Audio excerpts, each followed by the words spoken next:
하나님께서 말씀하신 진리들을 책을 통해 만나 보시도록 지난 세기 전 세계 그리스도인들에게 광범위하게 영향을 끼친 저술가이며 성경 연구가이고 사역자였던 워치만이 책을 읽어 드립니다. 은혜가 함께 하시길 바랍니다. 그리스도인의 50 필수과정 3권 제30장 혼인. 좋은 그리스도인이 되기 위해서는 기본적인 모든 문제들을 잘 처리해야 한다. 가정이든 직장이든 한 가지의 기본적인 문제라도 잘 처리하지 못했을 때 많은 문제들이 잇따라 발생하게 된다. 한 가지 문제라도 충분히 그리스도인이 하나님 앞에서 정직한 길로 가는 것을 막을 수 있다. 오늘은 혼인 문제를 말하겠다. 새로 믿은 형제들은 자신의 혼인에 대해 주님께서 어떻게 말씀하셨는지를 알아야 한다. 여러 방면에서 이 문제를 보기로 하자. 혼인은 거룩한 것임. 혼인에 관하여 첫째로 해결해야 할 일은 성적 느낌에 관한 문제이다. 우리 사람에게 성적 느낌이 있는 것은 마치 배고픈 느낌이 있는 것과 같다. 먼저 이것에 대해 분명해야 한다. 배고픈 느낌이 육체의 자연적인 욕구이듯 성적 느낌도 역시 마찬가지로 육체의 자연적인 욕구이다. 사람에게 배고픈 느낌이 있는 것은 죄가 아니요 자연적인 것이다. 그러나 사람이 도적질하여 먹으려는 것은 자연적인 것이 아니라 죄이다. 이와 마찬가지로 사람에게 성적 느낌이 있는 것도 자연적인 것이지 죄가 아니다. 그러나 사람이 부당한 방법으로 자기의 욕구를 만족시킬 때에는 죄 안에 떨어지게 된다. 우리는 사람의 혼인을 하나님께서 정하셨고 또한 하나님께서 시작하신 것임을 보아야 한다. 그러므로 성적 느낌은 하나님께서 사람에게 주신 것이다. 혼인에 대한 규정은 인간이 죄를 범한 후에 발생한 일이 아니라 그 이전에 발생한 것이다. 혼인에 대한 규정은 창세기 3장 이후에 있지 않고 창세기 3장 이전에 있는 일이다. 창세기 2장에서 하나님은 혼인을 규정하셨다. 그러므로 성적 느낌은 죄가 세상에 들어오기 전에 생긴 것이지 그 이후에 생긴 것이 아니다. 그러므로 사람에게 성적 느낌이 있는 것은 결코 죄가 아니다. 이 느낌 속에는 죄의 성분이 없다. 그리고 이 느낌은 하나님 자신이 창조하신 것이다. 이 점에 대해 새로 믿은 형제들은 분명히 이해하기 바란다. 주님을 믿고 섬겨왔던 30년 과정에서 나는 많은 형제자매들을 접해 보았다. 많은 사람이 혼인 문제에서 괴로워하고 있었다. 그들은 하나님께서 정하신 것을 모르고 하나님의 말씀에 대해 분명하지 않았기 때문에 불필요한 양심의 참소를 받았다. 그들은 이런 느낌이 있는 것이 죄라고 생각했다. 그들은 이런 욕구가 있는 것을 죄로 생각했다. 어떤 형제는 자기에게 성적 느낌이 있다며 하나님의 일을 의심할 정도로 심각해졌다. 성을 죄라고 생각하는 사상은 이교적인 사상이다. 우리는 하나님의 말씀을 정확히 보아야 한다. 사람이 배고픔을 느끼는 것이 죄가 아니듯 성적 필요를 느끼는 것도 죄가 아니다. 이것은 자연적인 느낌이다.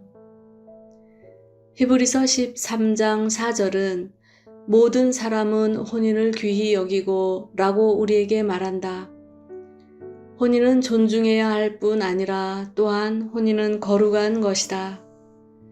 그러므로 우리는 하나님께서 성을 자연적인 것으로 여기시며 거룩한 것으로 여기신다는 것을 보아야 한다. 무디의 동역자인 메이어 박사는 좋은 책을 많이 썼다. 그는 특히 사람을 온전케 하는 면을 중요시했는데 그는 다음과 같은 말을 했다. 이 세상에서 제일 더러운 생각을 가진 사람만이 성을 더러운 것으로 생각한다. 나는 이 말이 아주 옳다고 생각한다.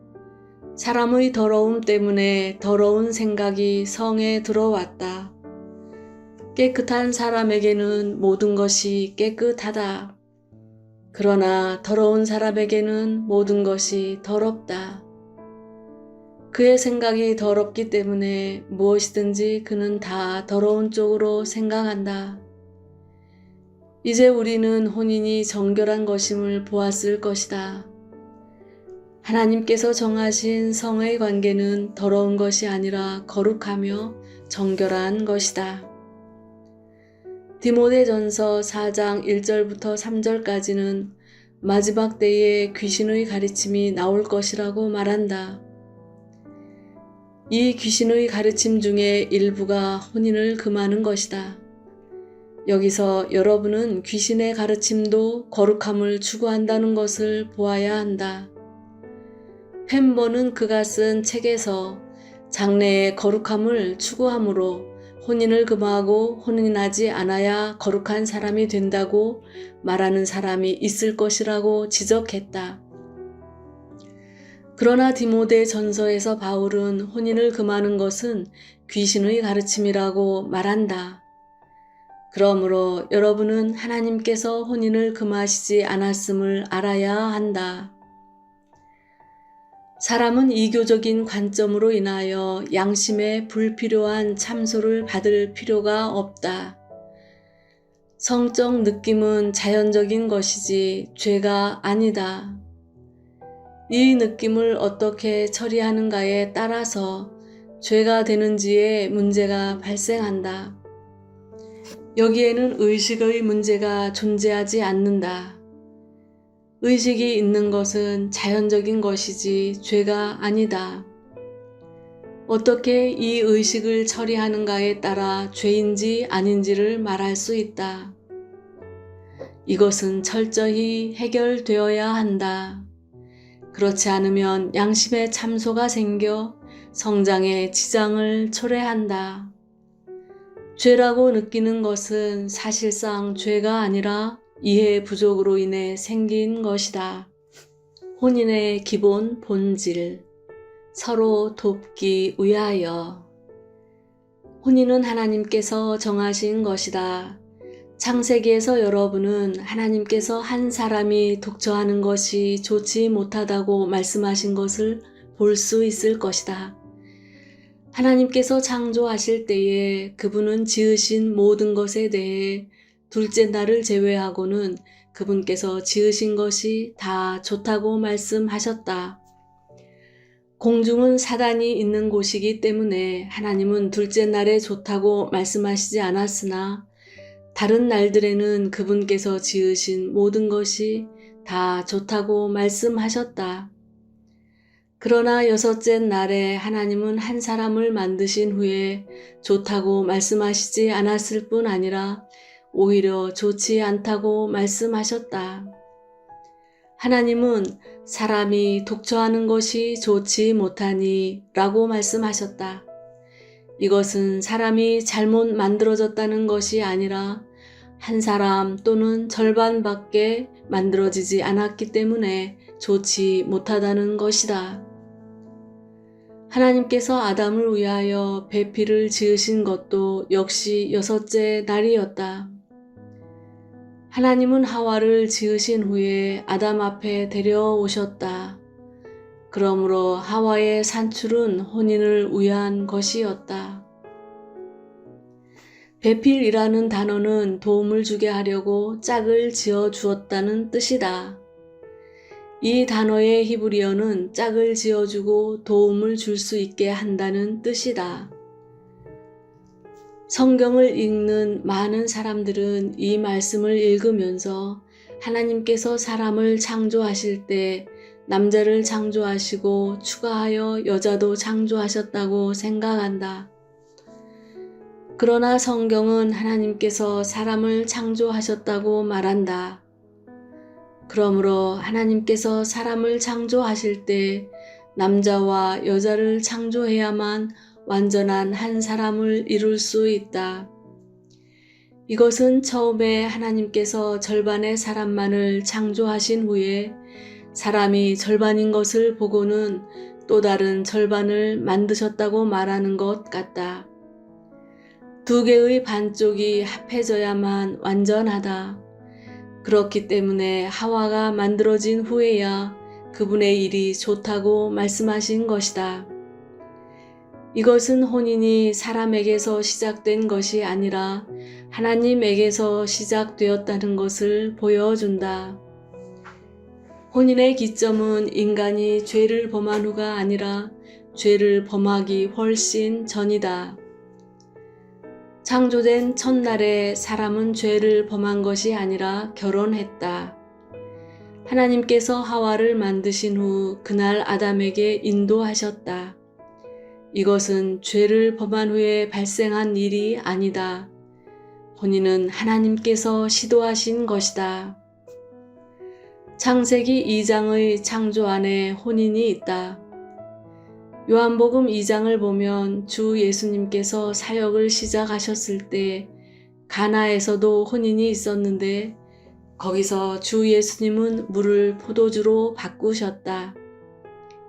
이것은 주님께서 혼인을 허락하셨을 뿐 아니라 또한 그것을 인정하고 축하하셨다는 것을 보여준다. 여기서 주 예수님은 사람의 결혼식에 참석하셨을 뿐 아니라 또한 결혼식이 더 빛나도록 도우셨다는 것을 볼 수 있다. 그러므로 혼인은 하나님께서 시도하신 것이고 또한 주 예수님께서 특별히 축하하셨던 것이다. 그러므로 이것은 완전히 하나님에게서 나온 것이다. 우리는 하나님 앞에서 혼인의 위치를 볼 수 있다. 하나님의 목적은 서로 도울 수 있는 한 남편과 아내를 얻고자 하시는 것이다. 그렇기에 아내를 배필이라고 칭하셨다. 배필은 히브리어에서 짝이 되고 돕는다는 뜻이다. 그러므로 배필을 짝이 되고 돕는 자라고 말할 수 있다. 여기서 우리는 하나님께서 사람이 서로 교통하고 돕는 공동생활을 하기 원하신다는 것을 볼 수 있다. 이것이 하나님의 목적이다. 죄악을 방지하기 위하여. 구약에서 죄가 아직 들어오기 전에 하나님은 이미 혼인을 세우셨다. 신약에 와서 바울은 고린도전서 7장에서 죄가 들어왔기 때문에 혼인을 금하지 않아야 할 뿐 아니라 오히려 더욱 혼인이 필요하게 되었음을 우리에게 보여준다. 혼인은 죄를 방지할 수 있다. 그러므로 바울은 음란죄를 피하기 위하여 남자는 자기 아내를 두고 여자는 자기 남편을 두라고 말한다. 고린도전서 7장에서 바울은 성의식을 정죄하지 않고 오히려 남녀가 결혼해야만 죄를 방지할 수 있다고 말한다.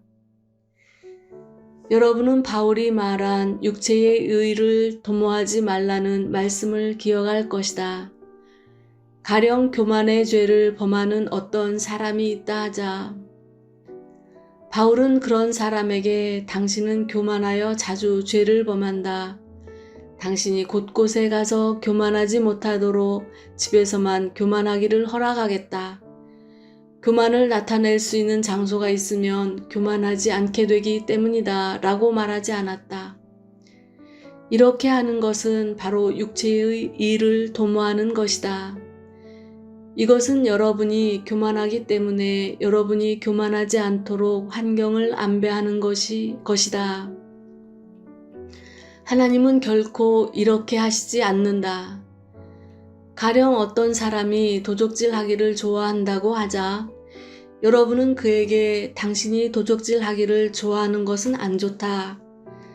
당신이 다른 사람의 물건을 도적질하지 않도록 이제 어느 형제의 물건만 훔치는 것을 허락하겠다라고 말할 수 없다. 여러분은 도적질하지 말라. 어디서든지 훔쳐서는 안 된다라고 말해야 한다. 교만도 죄이기 때문에 도모해서는 안 된다. 도적질하는 것은 절대적인 죄이기 때문에 도모해서는 안 된다. 그러나 성은 절대적인 죄가 아니기 때문에 남편은 자기의 아내를 두어야 하고 여자는 자기의 남편을 두어야 한다. 만일 성이 죄라면 바울의 말은 육체의 일을 도모하는 것이 된다. 우리는 사도가 육체를 도모하지 않음을 알기 때문에 그것이 죄가 아니라는 것을 알 수 있다. 혼인은 하나님께서 육체를 위하여 안배해 주신 것이 아니다. 우리는 여기서 혼인을 가장 높은 위치에 두고 혼인을 거룩하고 하나님께서 친히 세우신 것으로 보아야 한다. 죄가 들어왔고 혼인은 죄의 산출을 방지할 수 있기 때문에 있는 것이다.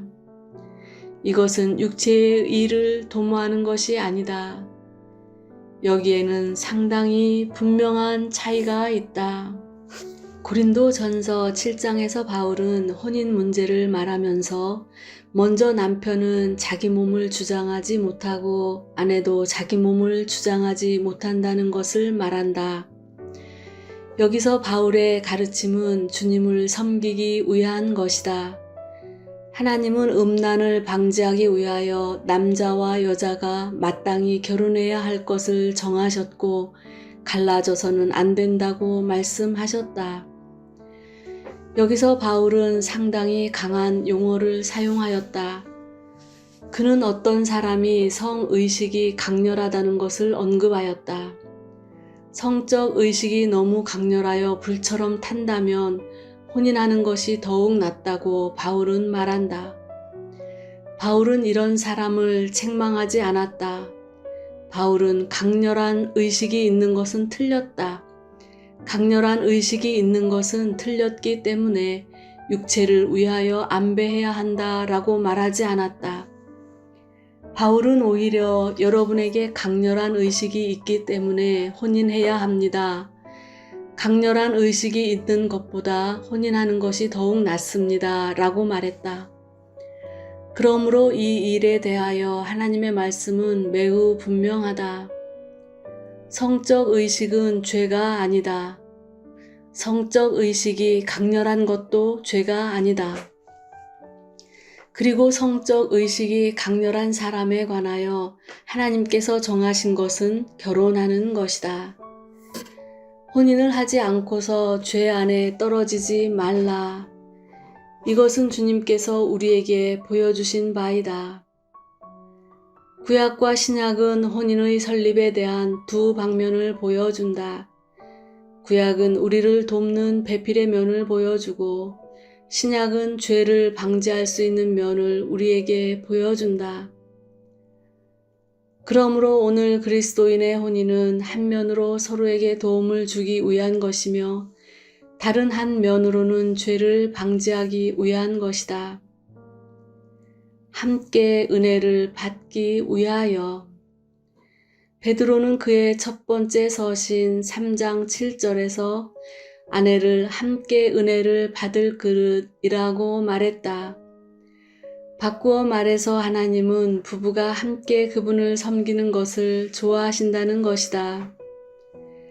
하나님은 아굴라와 브리스가가 함께 그분을 섬기고 베드로와 그의 아내 유다와 그의 아내가 함께 그분을 섬기는 것을 기뻐하신다. 그러므로 그리스도인의 혼인에는 세 가지 기본적인 성질이 있다. 하나는 서로 돕는 것이고 하나는 죄를 방지하는 것이며 또 하나는 두 사람이 하나님 앞에서 함께 은혜를 얻는 것이다. 한 사람만이 아니라 두 사람이 함께 그리스도인이 되는 것이다. 한 사람만 은혜를 얻는 것이 아니라 두 사람이 함께 은혜를 얻는 것이다. 동정으로 있는 문제. 다른 면에서 성경은 또한 성적 의식이 있으나 그리 강렬하지 않고 그 욕구를 만족시킬 필요가 없는 사람이 있음을 우리에게 보여준다. 이런 사람에 대하여 성경은 동정으로 있으라고 권한다. 동정으로 있는 것의 유익. 이것은 동정으로 있는 것이 결혼하는 것보다 더 거룩하다는 것이 아니다. 그러나 동정으로 있는 사람은 확실히 육체의 힘을 완전히 주님의 일에 사용할 수 있다. 이것 또한 고린도전서 7장에서 언급되었다. 바울은 결혼하는 사람에게 3가지 문제가 있음을 보여준다. 첫째, 결혼은 하나의 매임이다. 그는 네가 아내에게 매였느냐? 라고 말한다.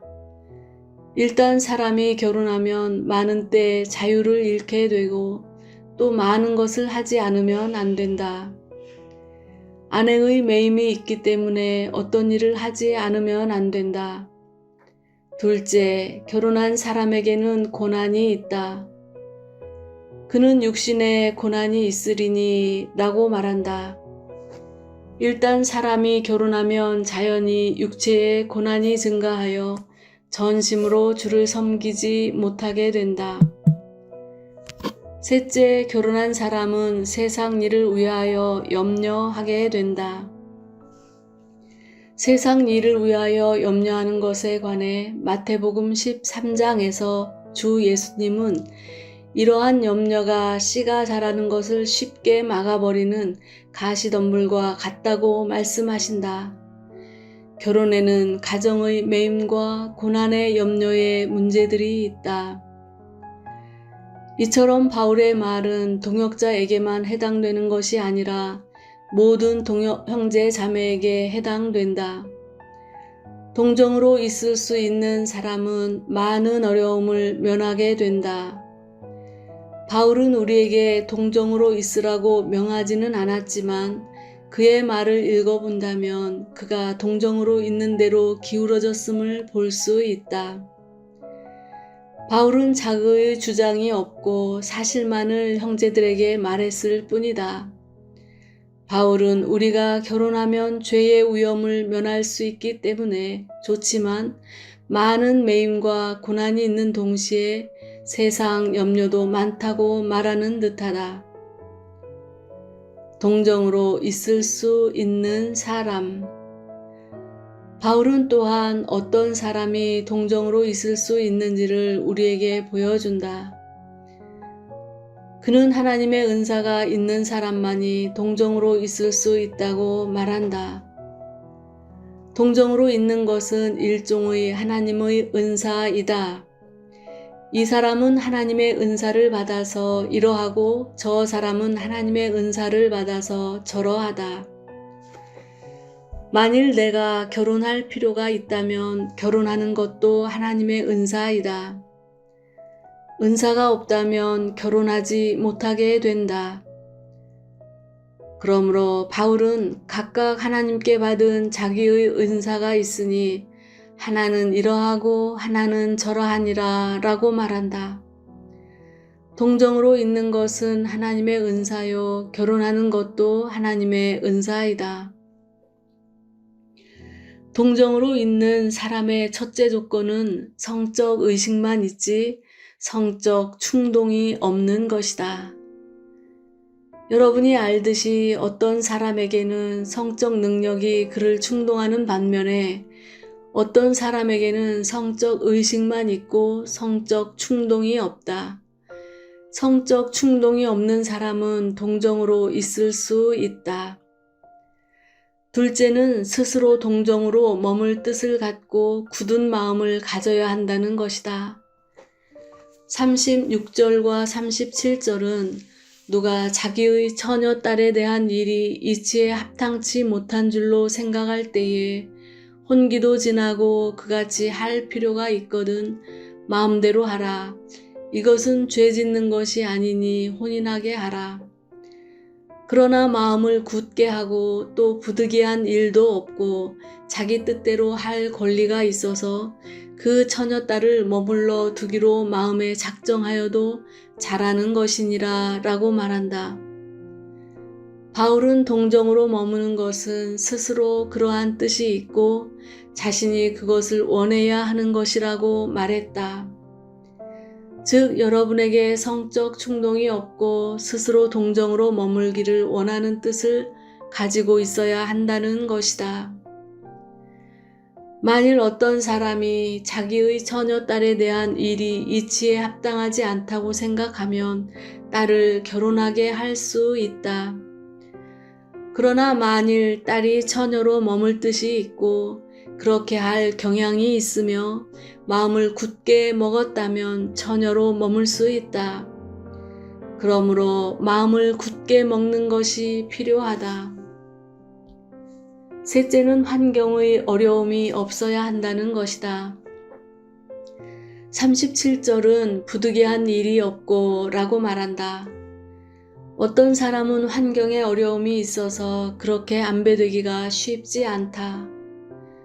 어떤 사람은 동정으로 머물려고 하나 가정에서 많은 어려움을 줄 것이다. 그러므로 환경에 안배가 있는 사람이라야 동정으로 머물 수 있다. 여기서 바울은 동정으로 머무는 세 가지 기본 조건을 우리에게 보여준다. 첫째는 성의식만 있고 성적 충동이 없는 것이고, 둘째는 그렇게 하기로 마음을 굳게 먹는 것이며, 셋째는 환경에서의 어려움이 없는 것이다. 이 세 가지 조건이 다 구비되어야만 동정으로 머물 수 있다. 동정으로 머무는 것은 천굿과 휴거와 관계됨. 동정으로 머무는 사람은 확실히 하나님 앞에서 많은 것들을 얻을 수 있다. 나는 마태복음 19장이 동정으로 머무는 사람이 확실히 더 쉽게 천국에 들어갔다는 것을 보여준다고 생각한다. 우리는 마태복음 19장의 천국을 위하여 스스로 된 고자가 상당히 분명하게 동정으로 머무는 것이 천국과 관계된다는 것을 보여준다고 인정한다. 우리는 동정으로 된 고자가 상당히 분명하게 동정으로 머무는 것이 천국과 관계된다는 것을 보여준다고 인정한다. 우리는 동정으로 머무는 것이 천국과 어떤 관계가 있다고는 감히 말할 수 없겠지만, 동정으로 머무는 것이 천국에 들어가는 데 있어서 유리하다는 것을 확실하다. 그렇기에 주님은 천국에 들어가기 위하여 스스로 고자가 되고 처녀로 머무는 사람이 있다고 말씀하신 것이다. 그뿐 아니라 계시록 14장에 이를 때 여러분은 처음 익은 열매들이 다 동정으로 머문 사람들로서 어린 양이 어디로 인도하든지 따랐음을 볼 수 있다. 14만 4천은 특히 일찍 휴거된 사람들이다.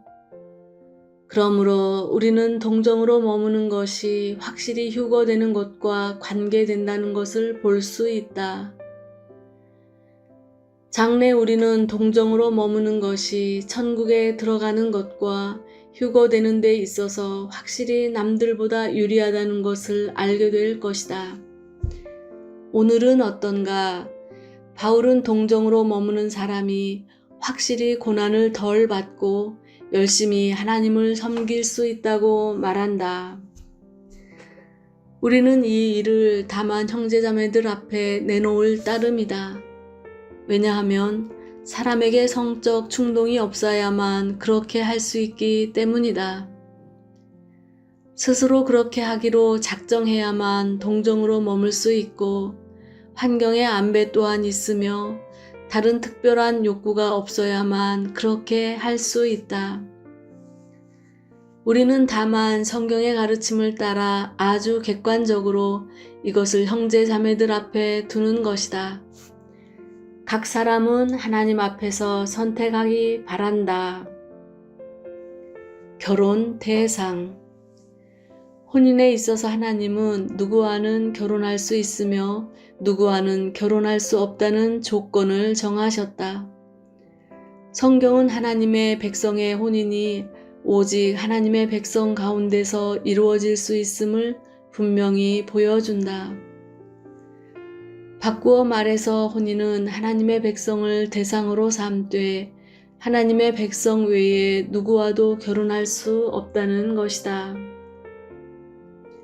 구약의 명령. 구약은 우리 하나님 백성 외에 다른 사람과 결혼할 수 없다는 많은 명령을 보여준다.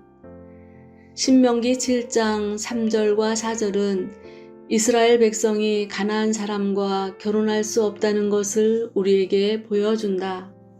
딸을 가나안 사람들의 아들에게 시집 보낼 수 없고 또 아들이 가나안 사람들의 딸을 얻을 수도 없다는 것이다. 왜냐하면 그들이 우리로 주를 떠나게 하고 다른 신을 섬기게 하기 때문이다. 그러므로 구약에서 하나님은 이미 혼인의 대상이 주님 안에 있는 사람이어야 함을 우리에게 보여주셨다.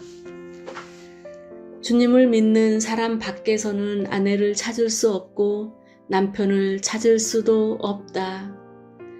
그렇게 하지 않을 때 당하게 되는 가장 큰 손해는 우리가 여호와를 떠나 다른 신을 섬기게 되는 것이다.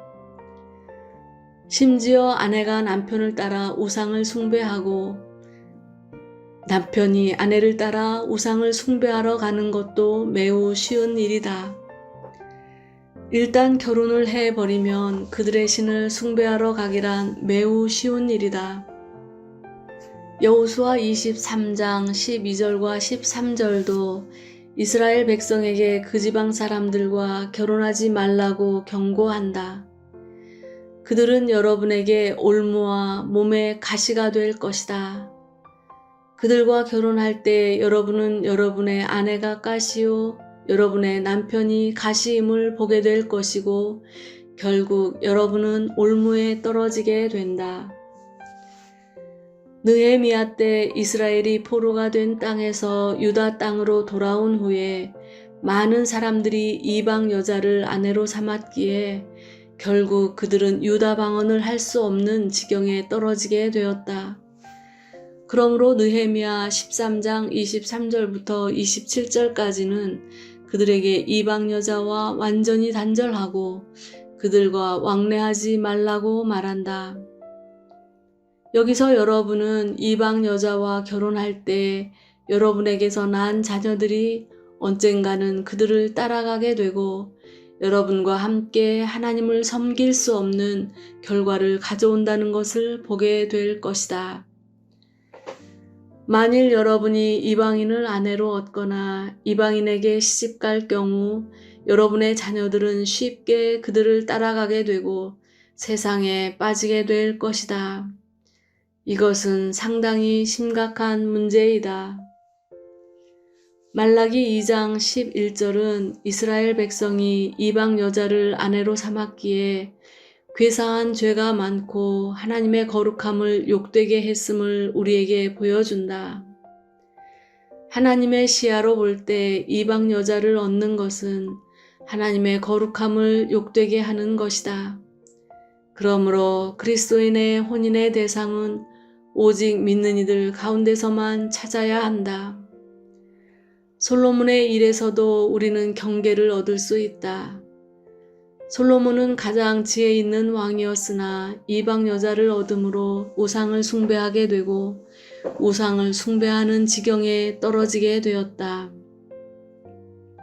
신약의 말씀. 신약에서 바울도 우리에게 매우 분명하게 말했다. 고린도전서 7장 39절에서 그는 남편을 잃은 여인에 대하여 주 안에 있는 사람에게 시집가라고 말한다. 매우 유명한 성경 구절인 고린도후서 6장 14절은 믿는 사람과 믿지 않는 사람이 멍에를 같이 할 수 없다고 말한다. 이 말씀은 혼인을 가리켜 말한 것은 아니지만 혼인을 포함하고 있다. 믿는 사람과 믿지 않는 사람은 같은 일을 할 수 없고 같은 목적을 가질 수 없다. 이것은 마치 두 종류 짐승의 등에 같은 멍에를 지우고 밭을 갈게 하는 것과 같다. 하나님은 이것을 허락하시지 않으신다. 하나님은 믿는 사람이 믿지 않는 사람과 멍에를 같이 하는 것을 허락하지 않으신다. 구약에서는 소와 말을 같은 멍에 아래에 두어 밭을 갈게 할 수 없다. 나귀에게 말과 같은 멍에 아래에 두어 밭을 갈게 할 수 없다. 하나는 빠르고 하나는 느리기 때문에 안 된다. 하나는 이쪽으로 하나는 저쪽으로 가기 때문에 안 된다. 하나는 하늘로 하나는 세상으로 가기 때문에 안 된다.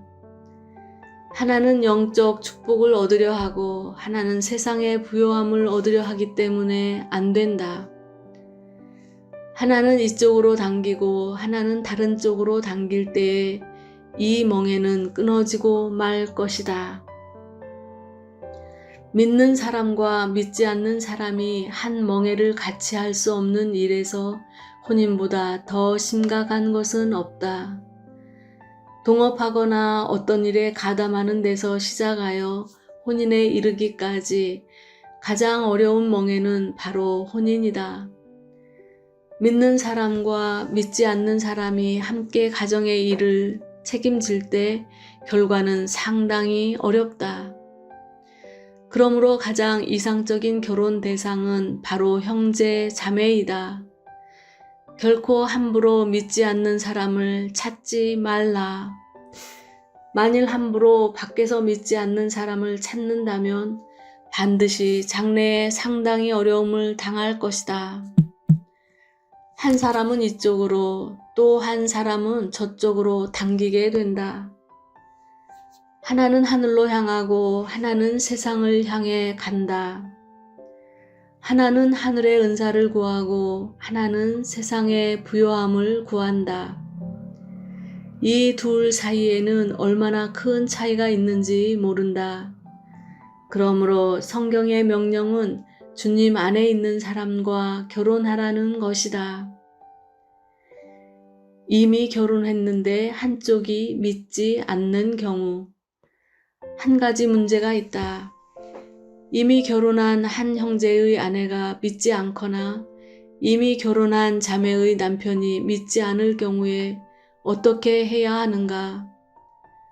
좀 전에 우리는 결혼하지 않은 사람이 대상을 찾을 때에 주 안의 형제나 자매를 찾아야 한다고 말했다. 그러나 이미 결혼한 사람에게 믿지 않는 아내나 남편이 있을 때에는 어떻게 해야 하는가? 헤어지려고 할 때에 가게 둠. 이것은 고린도전서 7장에 기록되어 있다. 7장 12절, 13절과 15절은 부부 중 한 사람이 주님을 믿어 가정에 어려움이 생길 때 어떻게 해야 하는지에 대해 답한다.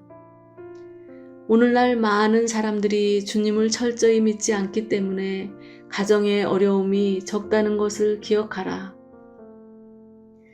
주 예수님은 복음서에서 가정의 어려움이 많을 것을 미리 예측하셨다. 주님을 믿은 사람이 만일 철저히 믿었다면 가정에는 어려움이 발생하게 된다. 누가복음 12장 52절에서 말한 셋이 둘과 또 둘이 셋과 분쟁하는 것은 주님을 믿기 때문에 발생한 일이다. 그러므로 오늘 만일 어떤 남편이 아내가 주님을 믿는다 하여 헤어지려고 하고 아내가 주님을 믿기 때문에 아내를 버리겠다고 말한다 하자. 이때 믿는 아내는 어떻게 해야 하는가? 고린도전서 7장의 말씀은 갈리게 하라고 분명히 말한다.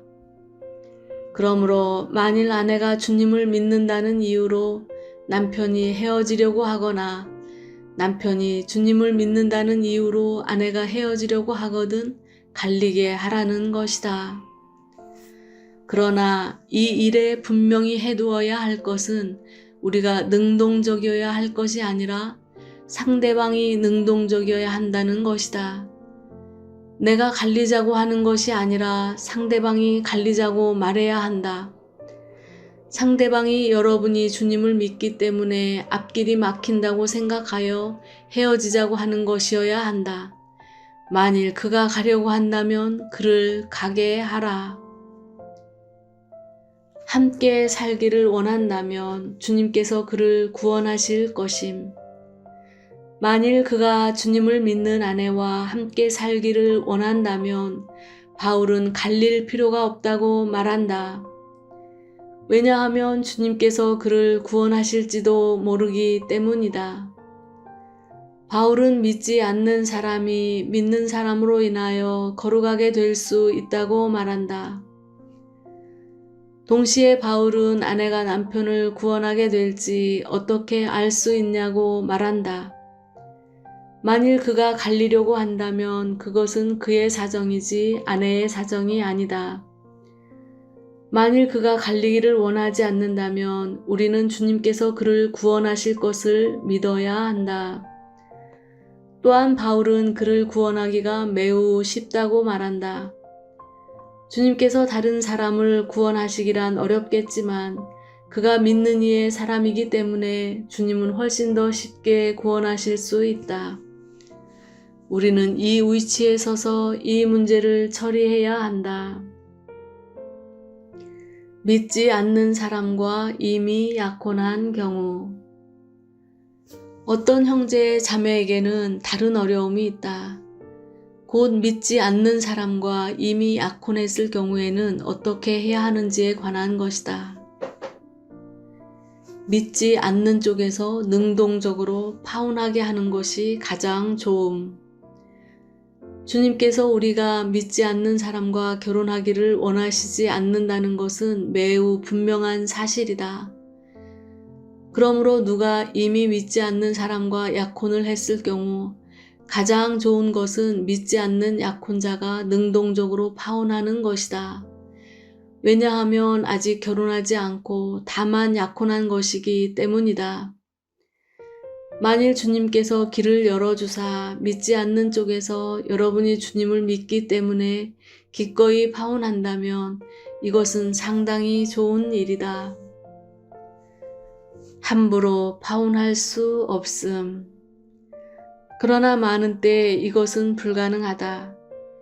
혼약이 있었기 때문에 상대방은 여러분이 주님을 믿음으로 인하여 쉽사리 포기하지 않을 것이다. 이때 여러분은 사람과 한 약혼이 사람과 세운 언약이고 그 언약은 하나님 앞에서 사람에게 준 약속임을 기억하라. 그리스도인은 자신이 주님을 믿었다는 이유 때문에 언약을 깨뜨릴 수 없다. 왜냐하면 하나님 앞에서의 언약은 거룩한 것이기 때문이다. 여러분이 상대방에게 갈라지자고 제의하는 것은 좋은 것이다. 그가 갈라지자고 제의할 수도 있고 여러분이 갈라지자고 제의할 수도 있다. 이 제의는 꼭 상대방이 능동적이지 않을 수도 있다. 이 경우는 앞의 상황과 다르다. 이미 결혼한 경우에는 상대방이 능동적이어야 한다. 이미 약혼했을 경우에는 여러분이 능동적으로 갈라지자고 말하는 것도 좋다. 만일 그가 꼭 혼약을 이행해야 한다고 하면 여러분은 이것을 이행해야 한다. 왜냐하면 그리스도인이 이미 한 말을 깨뜨릴 수 없고 그대로 이행해야 하기 때문이다. 하나님께서 그분의 말씀대로 행하셨기 때문에 구원이 있는 것이다. 만일 하나님께서 그분이 하신 말씀대로 행하지 않으셨다면 구원은 없는 것이다. 그러므로 우리는 상대방과 타협하되 상대방이 꼭 여러분과 결혼하려 한다면 그와 결혼하지 않을 수 없다. 시편 15편은 그 다음에 서원한 것은 해로울지라도 변치 아니하며 라고 말한다. 이스라엘이 가나안에 들어간 후에 기브온 사람들이 그들에게 곰팡이 난 떡과 헤어진 신발로 자신들이 먼 곳에서 온 사람들이라고 속이면서 말했다. 그래서 여호수아는 그들을 죽이지 않겠다고 약속했다. 후에 여호수아는 그들이 가까운 곳에 있는 사람들인 것을 알아냈지만 이미 세운 약속 때문에 하나님은 그들을 죽이는 것을 허락하시지 않고 그들에게 나무를 베고 물을 깃는 일을 하게 하셨다. 그러므로 성경은 약속을 지키는 것을 아주 중요시한다. 후에 사울이 기브온 사람들을 죽임으로 하늘에서 비가 내리지 않았다. 다윗은 할 수 없이 기브온 사람들에게 어떻게 해야 하느냐고 물었다.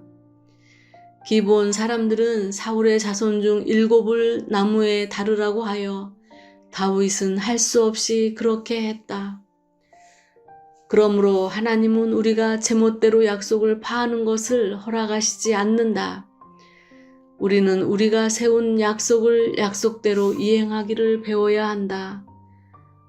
우리는 불의한 일을 할 수 없다. 먼저 조건을 말해 두어야 함. 여러분이 누구와 약혼을 한 후에 주님을 믿게 되었는데 상대방이 꼭 결혼하고자 한다면 여러분은 어떻게 해야 하는가? 이때 여러분이 할 수 있는 것은 미리 상대방과 다음의 약속을 해놓는 것이다. 나는 당신과 결혼하겠지만 결혼하기 전에 미리 몇 가지를 분명히 해놓고자 합니다. 어떤 말들인가? 첫째, 주님을 섬기는 것을 허락해 주어야 합니다. 나는 의장하고 당신 집에 온 것이 아니라 명백한 길을 들고 왔습니다. 오늘 나는 그리스도인이니 내가 당신과 결혼하거든 내게 주님을 섬길 자유를 주되 간섭하지 마십시오. 둘째, 장래에 자녀가 생길 때에 주님의 가르침을 조차 그들을 양육하는 것입니다. 당신이 믿든지 안 믿든지는 당신의 사정이지만 우리 자녀들은 반드시 주님의 가르침대로 양육받아야 합니다. 먼저 약속을 해 놓아야 한다. 이 일을 절대적으로 언급해야 하고 미리 말해두어야 한다. 미리 말해놓지 않을 때 어려움이 생기게 되고 말해놓을 때에 어려움이 없다. 믿지 않는 사람에게 시집가는 것이나 믿지 않는 사람에게 장가가는 것은 모두 일종의 손실이다. 손실과 어려움을 감수하려면 미리 조건을 말해놓아야 한다. 당신은 내게 자유를 주어야 하고 자녀들은 주님을 믿어야 합니다. 나는 이미 그리스도인이므로 세상으로 가지 않고 주님 편으로 갈 것입니다. 당신이 좋다고 느끼면 좋고 안 좋다고 느끼면 파혼합시다. 이렇게 우리는 장래의 행위를 그들 앞에 내놓아야 한다. 이렇게 할 때 조금이나마 어려움이 감소될 것이다. 결혼할 필요는 있는데 믿는 대상을 찾지 못하는 경우 이것은 이상에 관한 어려움이 아니라 사실에 관한 어려움이기 때문에 우리는 다만 이것에 대하여 성경의 가르침이 없다고 말할 수밖에 없다.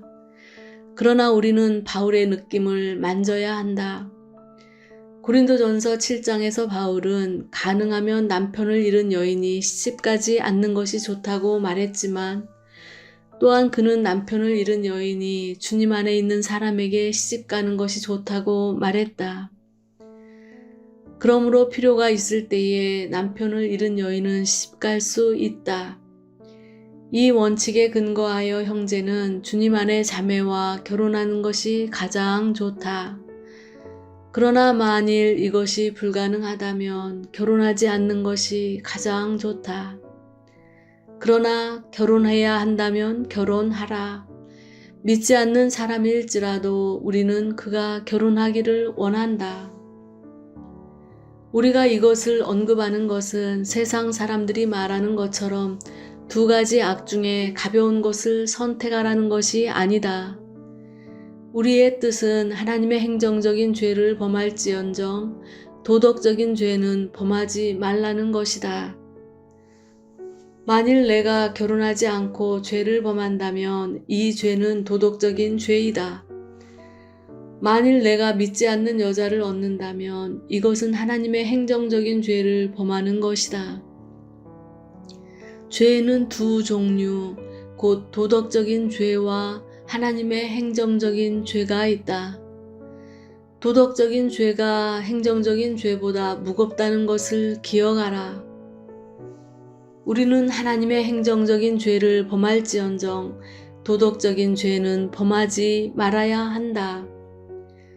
만일 어떤 형제가 결혼할 필요가 있는데 자매를 구하지 못한다면 결혼하지 않는 것이 가장 좋다.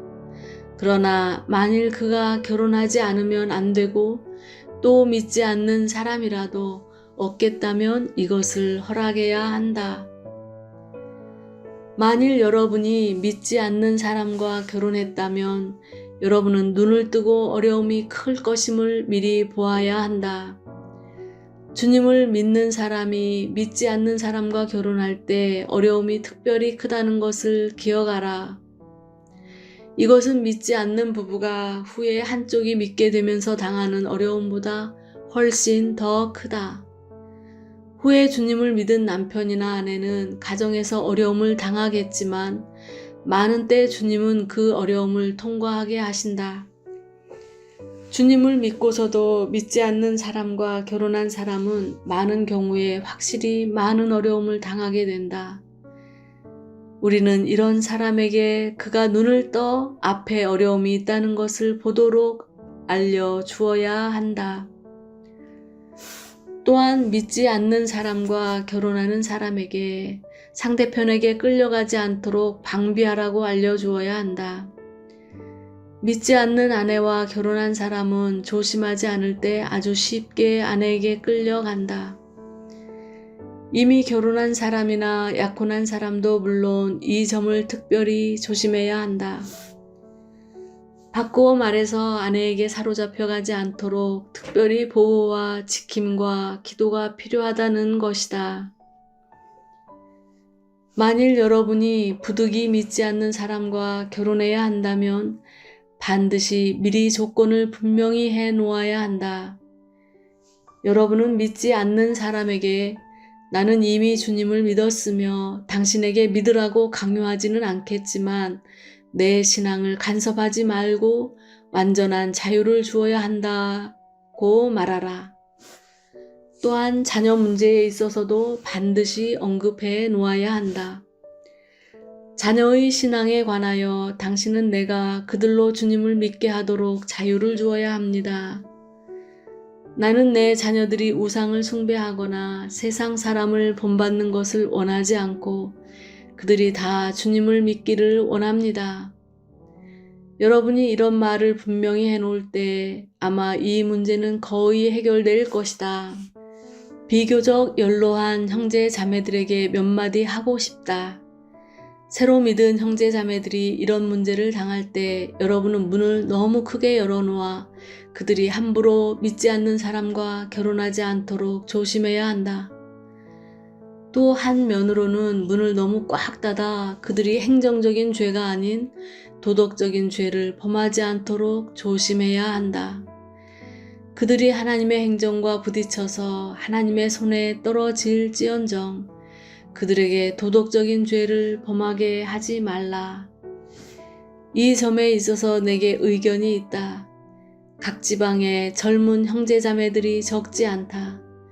대개 배필을 선택하는 데에 문제가 생기는 이유는 많은 형제자매들이 사람의 출신과 배경을 너무 중하게 보기 때문이다. 남보다 신분이 높은 형제에게 신분이 낮은 자매와 결혼하라고 한다면 그는 싫어할 것이다. 만일 남보다 신분이 높은 자매에게 신분이 낮은 형제와 결혼하라고 할 때 그녀도 싫어할 것이다. 오늘 형제 자매가 부족한 것이 아니다. 이 문벌 문제 때문에 많은 어려움이 발생한다. 나는 직업에 대하여 형제 자매들이 관점을 조금이라도 바꾼다면 이 문제가 쉽게 해결될 것이라고 생각한다. 농사 짓는 형제를 낮게 보지 않는다면 자매는 쉽게 씩 가게 될 것이다. 만일 농사 짓는 자매를 낮게 보지 않는다면 형제도 쉽게 결혼할 것이다.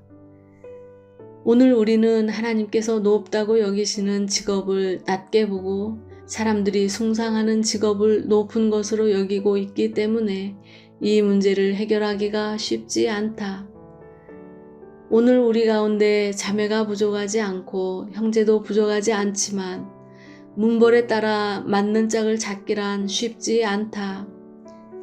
이 문벌은 세상적인 것이다.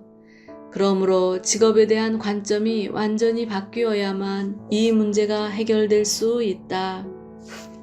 첩을 얻은 경우. 성경은 사람에게 자기 첩을 떠나라고 명령하지 않았다. 하나님의 관점에서 성경에는 첩에게 강제로 떠나라고 강요한 구절이 하나도 없다. 이것은 주님을 믿기 전에 얻은 첩을 가리킨다. 나는 하나님께서 성경의 많은 곳에서 사람들이 어떻게 그들의 첩을 대하기를 원하시는지 언급하셨다고 생각한다. 먼저 오늘날 사람의 요구를 본 다음 성경의 요구를 보기로 하자. 사람의 요구는 첫째로 모든 첩을 내보내야 한다는 것이다. 둘째는 내보내지 않을 때 남편이 그의 첩과 성관계를 가져서는 안 된다는 것이다. 이것이 형제 자매들의 일반적인 생각이다. 그러나 이것은 하나님께서 우리에게 보여주신 것이 아니라 이교의 사상이다. 성경은 내보내라고 요구하지 않았음. 성경에서 첩을 얻는 데 있어서 다윗보다 더 악한 사람을 보기 어렵다. 그는 첩을 얻었을 뿐 아니라 사람의 생명을 해하면서까지 첩을 얻었다. 우리아가 생명을 잃게 된 것은 아내 때문이었다. 다윗은 우리아를 희생하면서까지 밧세바를 첩으로 삼았다. 그리고 솔로몬은 밧세바에게서 태어났다. 주 예수님도 밧세바에게서 나셨다. 주님은 신약에 와서까지 이 사실을 인정하셨다. 마태복음 1장에 밧세바의 이름이 있는데 여기서는 우리아의 아내라고 말했다. 마태복음 1장에는 4 여인이 있다. 우리는 첩을 얻은 사람이 자신을 하나님의 징계의 손에 복종하게 할 뿐 첩을 쫓아낼 수 없음을 보아야 한다. 왜 성경에는 첩을 내쫓으라는 요구가 없는가? 간음죄가 첩을 얻는 것과 완전히 다르다는 것을 기억하라. 오늘 내가 어떤 사람의 성경책을 훔쳤다면 다시 갚아줄 수 있다. 오늘 내가 어떤 사람에게서 1,000원을 훔쳤다면 그에게 1,000원을 갚을 수 있다. 그러나 오늘 내가 첩을 얻었다면 결코 그녀를 돌려줄 수 없다. 어떤 형제는 첩을 쫓아내야 한다고 생각한다.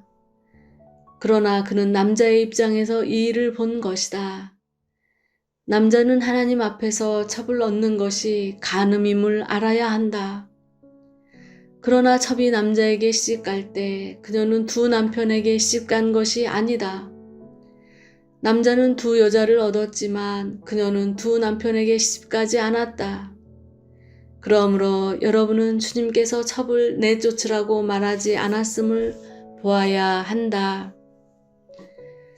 나는 밧세바의 원칙이 이에 대해 분명하다고 생각한다. 다윗이 밧세바를 얻었기 때문에 주님은 다윗을 찾기 위하여 특별히 선지자 나단을 보내셨다. 주님은 나단을 통해 모든 말을 하게 하셨다. 그러므로 나단이 한 말 외에 다른 말을 추가하지 말아야 한다. 나단이 빼놓은 말을 3000년이 지난 오늘에 와서 여러분이 보충할 필요가 없다. 나단은 다윗의 아들이 죽을 것이고 보응이 임할 것이며 사람들이 밝은 데서 그의 10명의 후비와 간음할 것이고 칼이 다윗의 집을 떠나지 않을 것이라고 말했다. 나단은 밧세바를 돌아가게 하라고 말하지 않았다. 그녀를 돌려보내면 그녀는 어떻게 하라는 말인가? 우리아는 이미 죽었다. 어떤 사람의 우리아는 사라졌고 어떤 사람의 우리아는 죽었다. 이것을 어떻게 해야 하는가? 그러므로 하나님은 나단을 보내어 다윗을 만나게 하실 때 밧세바를 내쫓으라고 말씀하시지 않았다. 오히려 후에 하나님은 그녀에게 솔로몬을 낳게 하셨다.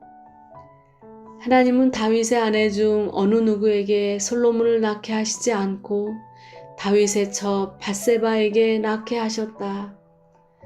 또한 신약의 첫 장은 다윗이 우리아의 아내에게서 솔로몬을 낳았다고 말한다. 신약에서는 첩을 얻을 수 있다고 말하지 않았지만 또한 첩을 쫓아낼 수 있다고도 말하지 않았다. 동침하는 것을 끊지 못함.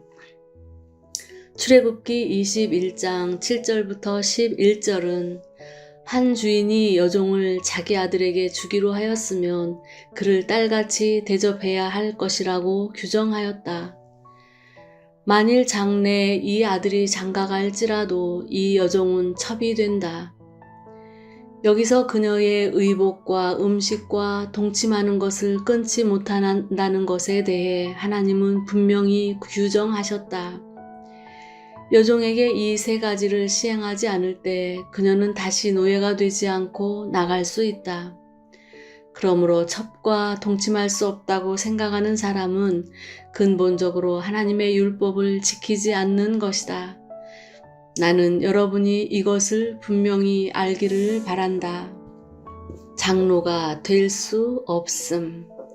신약에서는 유일하게 한 곳에서만 첩의 문제를 언급했다. 성경을 읽을 때 우리는 유일하게 언급된 곳을 말하기 좋아한다. 만일 성경에서 어떤 것을 두 군데서 언급했다면 반드시 비교가 필요하다. 만일 세 군데 이상 언급된 일이라면 종합하여 보아야만 하나님의 가르침을 분명히 볼 수 있다. 그러므로 성경학자들은 누구나 유일하게 언급된 말씀을 좋아하는데 그곳만 읽으면 그 일에 대한 하나님의 뜻을 알 수 있기 때문이다. 신약에서 유일하게 디모데전서에서만 첩의 문제를 언급했다. 여기서 교회의 장로는 오직 한 여자의 남편이어야 한다고 말한다. 그러므로 첩을 얻은 사람은 누구도 교회의 장로가 될 수 없다. 그러나 성경에서 첩을 쫓아내야 한다거나 동침하는 일을 끊어야 한다고 말한 곳은 없다. 구원받고 헤어지기를 자원하는 것은 좋은 것임. 만일 첩이 구원을 받고 또 그녀에게 성충동이 없어 남편과 헤어지기를 원한다면 이것도 좋은 것이다. 이것은 자원일 뿐 주님의 요구나 교회의 요구가 아니다. 이 일에 대하여 교회는 요구하지 말아야 한다. 하나님께서 짝지어 주신 것은 한 남편의 한 아내이다. 어찌하든지 이 원칙을 지켜야 한다. 그러므로 첩을 얻은 사람은 한 아내를 얻은 사람보다 육체의 고난이 훨씬 많다. 징계가 더욱 증가하게 된다. 이혼. 성경 안에 이혼에 대한 규정이 있다. 그러나 성경에서의 이혼은 오직 한 가지 조건에 근거한다. 세계 각국의 법률은 이혼에 대해 여러 규정을 내렸다. 어떤 나라의 규정은 조항이 20가지 이상이나 되고 중국에서도 여러 조항을 규정했다.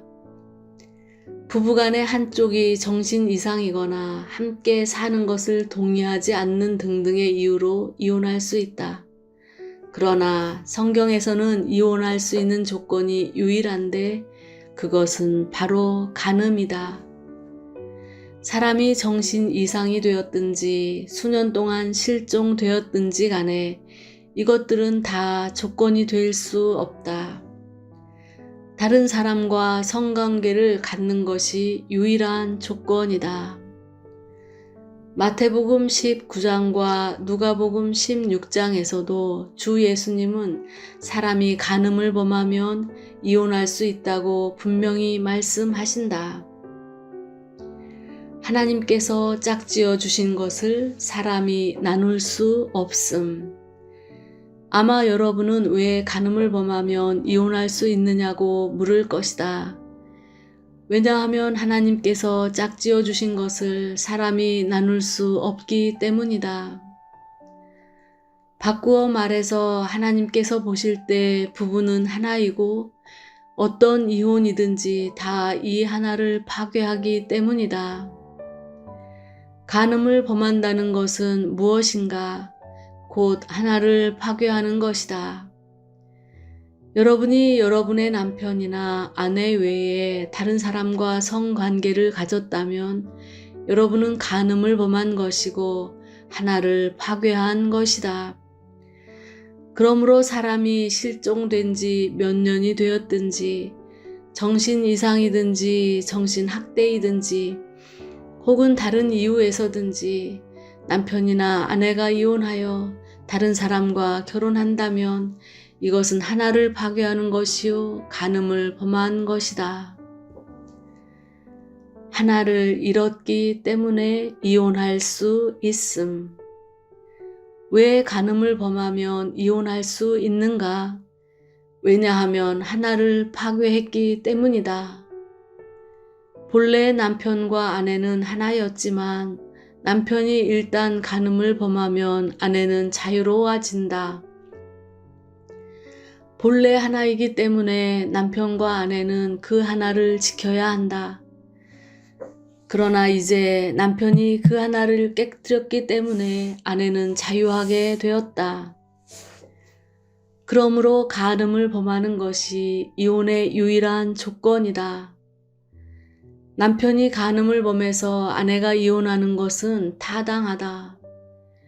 만일 어느 자매의 남편이 간음을 범했거나 첩을 얻었다면 이 자매가 이혼을 하려고 해도 교회는 말릴 수 없다. 그녀는 이혼할 수 있을 뿐 아니라 또한 다시 시집갈 수도 있다. 이 하나를 파괴하는 어떤 것도 다 죄이다. 간음을 범하는 것은 그 하나를 파괴하는 것이기 때문에 오직 간음을 범할 때만 이혼할 수 있다. 이혼은 단지 남편과 아내의 하나가 사라졌다는 것을 선포하는 것이다. 하나가 없다면 그녀는 재혼할 수 있다. 마태복음 19장과 누가복음 16장은 이혼의 근거가 간음임을 분명히 말한 곳이다. 우리는 이 두 곳을 유심히 주의해야 한다. 간음은 이전의 하나를 파괴하여 부부를 더 이상 하나가 아니라 둘이 되게 한 것이기 때문에 이혼이 가능하다. 왜 이혼할 수 있는가? 하나가 사라졌기 때문이다. 그러므로 부부간의 이혼은 이혼 수속을 밟을 때가 아니라 한쪽이 간음을 범할 때이다. 오늘날 이른바 이혼은 수속에 불과하다. 혼인이란 하나의 존재를 선포하는 것이고 이혼은 그 하나가 이미 존재하지 않는다는 것을 선포하는 것이다. 그러므로 간음을 범할 때 이혼할 수 있다. 간음을 범하지 않았는데 이혼한다면 결과는 양쪽 모두 간음을 범한 것이다. 가령 남편과 아내가 다 간음을 범한 일이 없는데 서로 사이가 안 좋다 하자. 이런 사이에서 일단 이혼하면 곧 간음을 범한 것이다. 하나가 여전히 존재하는 상황에서 재혼하는 것은 모두 간음을 범한 것이다. 하나가 존재하지 않을 때만 이혼할 수 있다. 그러므로 우리는 혼인이 무엇인지 인식해야 한다. 혼인은 곧 하나이다. 두 사람이 더 이상 둘이 아닌 한 몸인 것이다. 간음은 이 하나를 헐어버리는 것이다. 이혼은 하나가 헐어졌음을 선포하는 것이다. 오직 두 사람 사이에 하나가 사라져야 재혼할 수 있다. 하나가 여전히 존재한다면 심하게 다투고 화합하지 못해서 이혼하려 할 때 세상 사람은 이것을 허락하고 세상 법도 허락하겠지만 하나님의 안목에서 볼 때 이것은 허락되지 않는다. 먼저 이혼하는 것은 오히려 간음을 범하는 것이다. 오직 먼저 간음을 범해야만 이혼할 수 있다. 우리는 하나님께서 짝지어 주신 것을 사람이 나눌 수 없음을 보아야만 한다. 짝이 지어졌다면 결코 나누지 말라. 이것은 불가능한 일이다. 남편을 잃은 여인의 문제. 성경에서는 아내를 잃은 사람이 재혼하거나 남편을 잃은 사람이 재혼하는 것을 허락했다. 혼인은 사람이 죽을 때까지 지속된다. 혼인의 관계는 부활할 때에는 존재하지 않는다. 부활할 때 사람은 장가가지도 않고 시집가지도 않는다. 시집가고 장가가는 것은 이 세상의 일이다. 천사는 시집가지도 또 장가가지도 않는다. 부활한 사람도 시집가지도 또 장가가지도 않는다. 시집가고 장가가는 것은 이 생의 일이지 내세의 일이 아니다. 그러므로 혼인은 죽을 때까지 지속된다. 죽을 때까지 과거의 감정 때문에 시집가지 않고 장가가지 않는 것도 가능하다. 만일 여러분이 재혼한다 하더라도 이것은 성경이 허락하는 바이다. 로마서 7장의 가르침을 주의하라. 여기서는 모든 그리스도인이 다 재혼한 사람이라고 말한다. 그리스도의 죽음과 부활을 통해 우리는 재혼하게 되었다. 로마서 7장은 남편이 살아있는 동안만 아내를 주관하였다가 남편이 죽을 때 아내가 다시 재혼할 수 있음을 우리에게 보여준다. 남편이 죽지 않았는데 재혼한 사람은 음부이다. 만일 우리가 율법에 대하여 죽지 않고 안식일 교인이 된다면 우리는 음부인 것이다. 우리에게 오직 한 남편이 있음을 하나님께 감사한다. 안식교 사람들은 두 남편을 가지고 있다. 로마서 7장의 가르침은 율법이 죽지 않고는 우리가 그리스도께 속할 수 없고 만일 율법이 죽지 않았는데 그리스도께 속한다면 우리는 음부라고 말한다. 본래 우리는 율법에 시집간 사람들이요 율법에 속한 사람들이다. 그러나 그리스도로 인하여 우리는 이미 죽었고 오늘 우리가 그리스도를 택했기 때문에 우리는 음부가 아니다. 우리 모두는 그리스도와 재혼한 사람이다. 우리가 율법에 대하여 이미 죽었기 때문에 우리는 음부가 아니다. 그러므로 7장은 남편이 살아있을 동안만 아내를 주관한다고 말한다. 남편이 죽을 때 아내는 자유로워진다. 교회 안에서 우리는 남편을 잃은 여인이 재혼하는 것이 잘못되었다는 관념을 결코 가져서는 안 된다. 이런 사상은 이방인의 사상이다. 남편을 잃은 여인이 처녀로 있는 사람처럼 재혼하지 않는 것은 좋은 것이다. 바울은 남편을 잃은 여인들이나 결혼하지 않은 사람들이 자기처럼 그냥 지내는 것이 좋다고 말했다. 주님을 섬기기 위하여 독신으로 있는 것은 합당하다. 그러나 사회의 사람들의 비평이나 관점 때문에 결혼하지 않는 것은 잘못된 것이다. 나는 교회 안에서 이런 관점들이 다 제거될 수 있기를 바란다. 바울은 디모데에게 남편을 잃은 젊은 여인이 재혼하기를 원한다고 말했다. 이것은 형제가 재혼하는 것과 같다. 문제는 여러분에게 그런 필요가 있는가 없는가에 달렸다. 어떤 사람은 생리적인 면에서 그러한 필요가 있다. 어떤 사람은 심리적인 필요가 있는데 그들은 결혼하지 않으면 고독을 느낀다.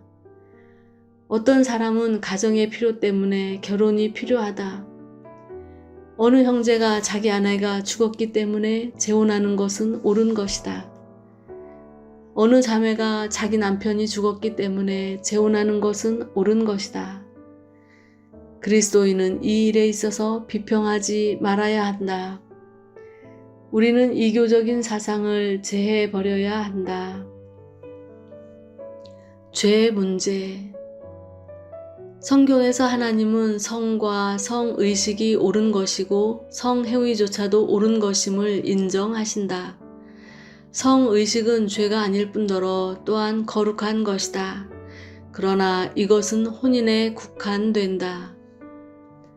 혼인 안에서 성의식은 다 옳고 거룩하다. 하나됨을 떠난 모든 성의식과 성행위는 다 죄이다. 여러분은 이것을 보았는가? 죄란 무엇인가? 곧 혼인 밖의 행위들을 가리켜서 죄라고 한다. 왜 그런가? 혼인 밖의 행위는 이 하나를 파괴하기 때문이다.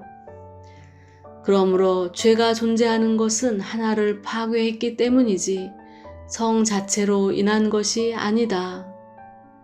성 자체는 죄가 아니다. 이것을 우리가 하나님 앞에서 분명히 보기 바란다. 가령 마태복음 5장에서 주 예수님은 간음치 말라 하였다는 것을 너희가 들었으나 나는 너희에게 이르노니 여자를 보고 음욕을 품는 자마다 마음에 이미 간음하였느니라 라고 말한다. 여기서 보고에는 의지의 작용이 들어있다. 여자를 만나고 라 하지 않고 여자를 보고 라고 말했다. 만나는 것은 수동적인 것이고 보는 것은 능동적인 것이다. 그 다음 음욕을 품다 라는 말이 있다.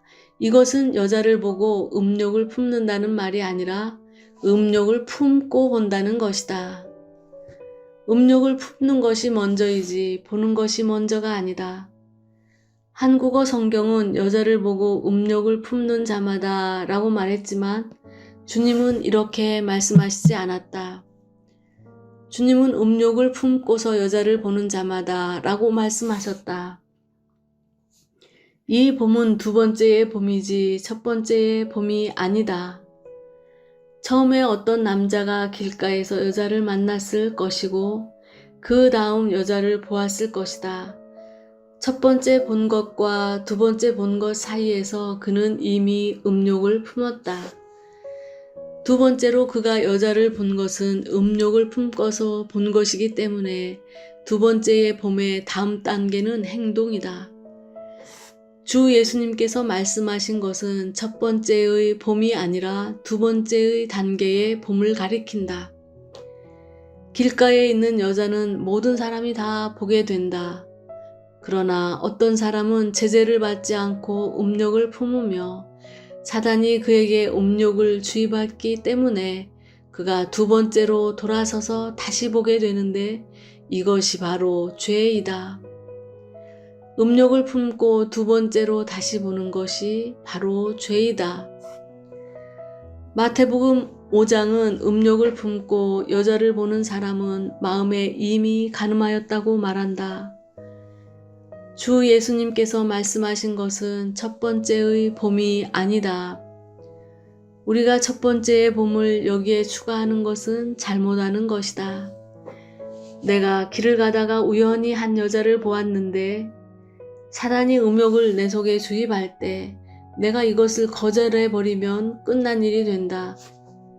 그러나 만일 내가 돌아서서 그녀를 다시 한번 본다면 이것은 죄이다.